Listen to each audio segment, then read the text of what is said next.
Hi everyone, welcome back to my channel. So today's video is going to be another fun how-to for you guys. It's going to be how I like to place Botox in the masseters for jawline slimming. So jawline slimming is really a very requested treatment. It has been for years, and I feel like my go-to if someone has strong masseter muscles is going to be Botox first and then treating with filler and or threads after. So today I look all glam for you guys because mama had a fun day playing with some makeup, not even doing my hair, you know, trying on clothes because I've lost some weight, so I feel good. So I found on my makeup, I found my white pencil brush and I was like, I should do another how-to video.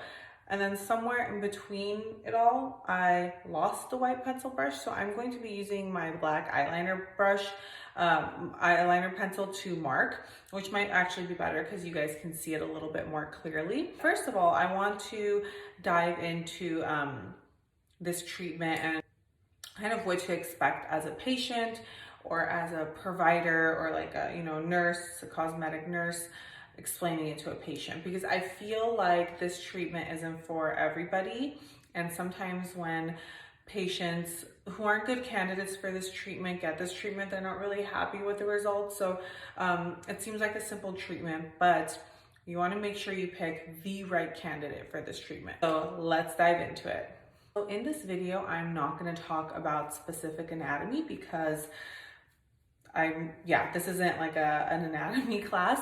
I did link my favorite anatomy books below. So if you're someone who's starting out in this field or just wants to brush up on your anatomy, I did link those below for you guys so you can open them up, buy them, open them up, brush up on your anatomy skills. And when you're explaining this to a patient or when you're doing this in a training, you really have that strong background. But for the purpose of this video, I'm just gonna kind of keep it really casual for you guys. Okay, so let's start with who is a good candidate for this treatment. So basically, anyone can come in and request this treatment, but it's our job as providers to see if they're a good candidate for this treatment. So what I typically have patients do, and I'm gonna come up close for this. So I'll get my gloved hand and I'll put it right back here, right over here, right along the angle of the mandible. And I'm gonna have you guys watch because I haven't gotten this treatment done.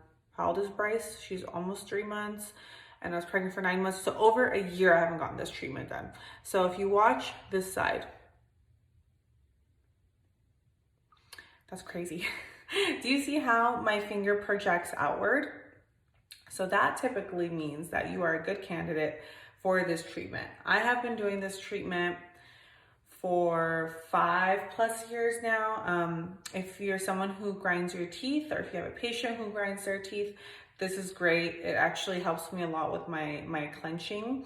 So it helps a lot with that. And then the cosmetic benefit of it is that you get a slimmer jawline. I will show you guys a picture of my before and after so you can kind of see what to expect. The thing with this treatment is that if someone has really heavy tissue, like they have a little bit more cushion back here and you can't really palpate the masseter muscle, then they probably aren't a good candidate. So that's someone you would cancel out immediately. But if you go, like I said, if you put the 2 fingers, let's do this again, that outwards projection, that shows that I'm a good candidate for this treatment. So why someone might want to get this treatment done other than, the TMJ, the biting down, clenching your teeth, is for cosmetic reasons, like I mentioned before. I have so I'm gonna look right in my mirror here, but I have a more square lower face. That can add a little bit of like masculinity to someone who's a female. So when getting this treatment done, it's actually going to taper in my lower face and it's going to give me more of like a heart shape, a more narrowing of my lower face. So if that's what a patient desires, then perfect. If someone likes their like very structured lower face, you might want to have that discussion with them about what they can expect you know, aesthetics wise once this treatment kicks in. I also have when men come in for this treatment, I let them know like, hey, look, you might sacrifice some of that masculinity to your lower face, and if that's something you're okay with, then I have no problem moving forward with it. But it's definitely a conversation that needs to be had with your patient before you dive into this treatment. Another key part of this treatment when it comes to choosing a patient is you have to be very mindful of your older patients. So, you know, anatomically, as we get older, we really start losing some of that bone density, that structure back here. So naturally, when we start losing volume, we age laterally, but we see it more centrally. So when we start aging laterally, especially women, you know, right around the time of menopause, postmenopause, childbirth, all this stuff goes on with us hormonally, and we start to see a loss in our bone structure right back here, and we start to age laterally. So that's why we see our smile lines, and then we start to see some jowling over here. So you can imagine if someone is kind of lacking that bone structure, you can imagine that the masseter muscle, it's like I call it like a 2x2, like a gauze. You can imagine that this muscle is almost like an anchor for that tissue. So if your patient's an older patient and they come in and they request, you know, they want Botox in their masseter muscles and they have some heaviness right around here, I would have the discussion with them that, hey, you know, this muscle is almost acting like an anchor for some of that tissue over here. So what can happen is we can treat the masseter and you are going to see relief in your biting down. But what can happen is the jowls can become more pronounced, and aesthetically that's not pleasing. Typically all our patients want to reverse that. They want to have a more lifted look. So if they're going to go ahead and treat the masseter muscles and the jowls are going to become more prominent, that might not be something they want to do. But an option is to have a discussion with them and say, you know, if this is something you want to move forward with, we can, but create a plan for after. Create a plan. Like what I do is I'll say, you know, we'll start with this, come back in 2 months, and we can address some of that bone loss with filler, and we can also go in there and place some threads to really lift up the tissue. You have to think outside the box with a lot of these treatments. It's not just, yes, you can get this treatment done, no, you can. If it's a no, think about why. And if you can address that why, then as long as you have that discussion with the patient and you're transparent with them and they're okay to move forward with the idea that they might need some other things down the line, then I've done it before and my patients have been happy, so go for it. Okay, so the last little bit, because I'm getting kind of chatty here, but the last little bit that you want to discuss with your patient is when they can see the effects of this treatment. So typically I tell my patients 2 months. You're gonna feel the effects within 2 weeks because it takes Botox about 2 weeks to kick in. You're gonna feel the effects, so that relief from clenching is gonna come at the 2 week mark, but the slimming effect is gonna take up to 2 months. Now, the reason for this is that this muscle is quite strong, and think of it as like I said, like a 2x2 gauze, and it has a bunch of layers. So what happens is when you place the Botox starts working in 2 weeks, and then what happens is that muscle over time starts to weaken. Think about like if you don't use it, you lose it. So that muscle starts to atrophy, it starts to get smaller and smaller, and that's where we start to see the slimming effect. And that doesn't happen overnight. It does take, you know, anywhere from 6 to 8 weeks. And dosing is really important. I typically don't do any less than 40 units total. So I'll do 20, 20, 25, 25. Because that's how you get the longevity and that's how you get the effect of this treatment. If you are doing like 8 units in one masseter and like 10 in the other, that person probably isn't a good candidate, and we're probably just being wasteful and just wanted to say yes.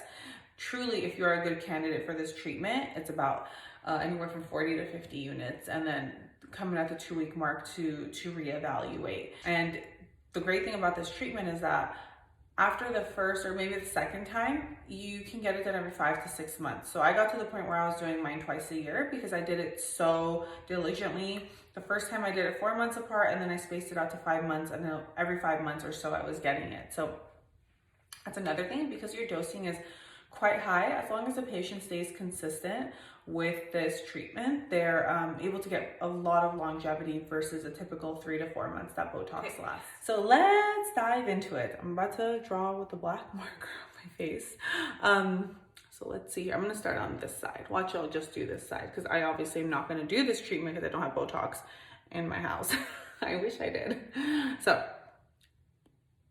bite down, and what I like to do is when I bite down, I like to feel the most anterior part of this muscle, and I like to mark.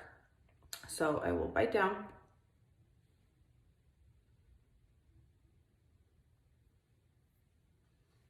And then typically the highest point of this muscle is right along the earlobe, but it varies for a lot of people.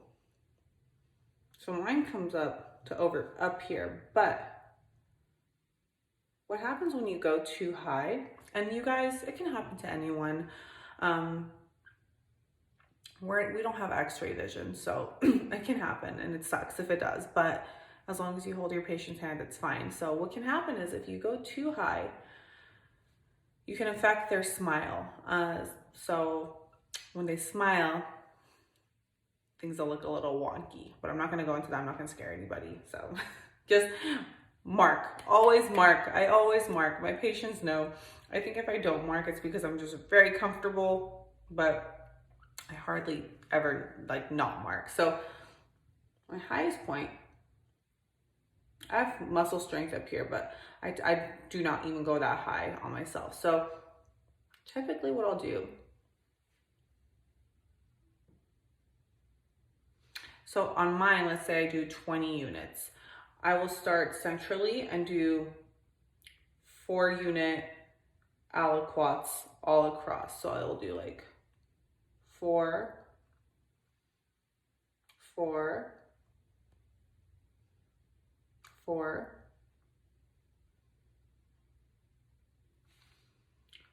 so I'll go in there and I'll do 4 units all across. If you guys can see, it's a little messy, but it's okay.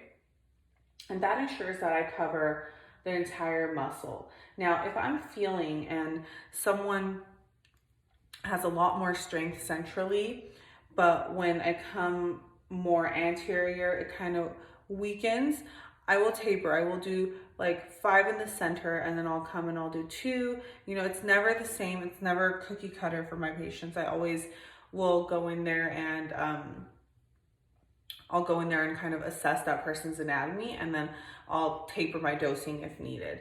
But basically that is what I will do. I will always mark. So it's like I said, it's like a 2x2 gauze muscle. Like it's like a piece of gauze. And then I'll go in and I'll do aliquots of 4 or 5 or 2 wherever needed. As I'm injecting, as I'm coming out, I'm still injecting. So if I'm doing 4 units, I'm doing 4 and I'm pulling out. And that's because this muscle is it's a thicker muscle. Think of it like an onion. So I want to make sure I target every muscle fiber. I want to get the deepest to the most superficial. That way they don't have unnecessary bulging. If they do and it happens, I just have them come back at the 2-week mark, and then we go from there. But basically, you guys, that is how you treat the masseter. It's very easy in terms of like this part of it. The hardest part is determining who's going to be a good candidate. This muscle is very straightforward, but it does a lot to support the face. So I think the point I'm trying to stress here is that with this muscle, with this treatment, you have to choose the right candidate, because it looks as easy as this, but you do it on someone who, you know, where they're not aware of some of the other side effects that could come from it, they're not going to be happy, because instead of looking slimmer, they can actually end up looking older and more heavy and have more stuff. I want to do the other side for fun. Why not? So this is actually really hard to mark myself.